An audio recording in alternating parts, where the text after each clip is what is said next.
ทักทายสบายดีพี่น้องสุขผู้สุขคนอยู่กับสังปนอีกแล้วคลิปนี้เอาวิธีการหรือว่าแนวทางมาฝาก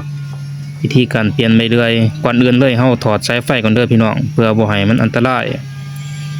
เพื่อสะบอกสะบีกเฮามันบ่ดีหยังขึ้นเวลาเฮาจับใบมันสะเนื่อนเกิดไฟไหลตัดมือเฮาขาดเลยพี่น้องก่อนอื่นเฮาสิมา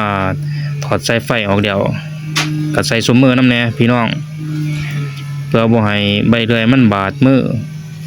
มันเจ็บพี่น้องนี่เปลี่ยนใบห่างมาใส่ใบทีพี่น้องฮู้บ่ใส่ใบทีหั่นเวลาเฮามาตัดบัวมันสิบ่ดีดหรือว่าบ่กระเด็นตัดละเอียดกว่ากัน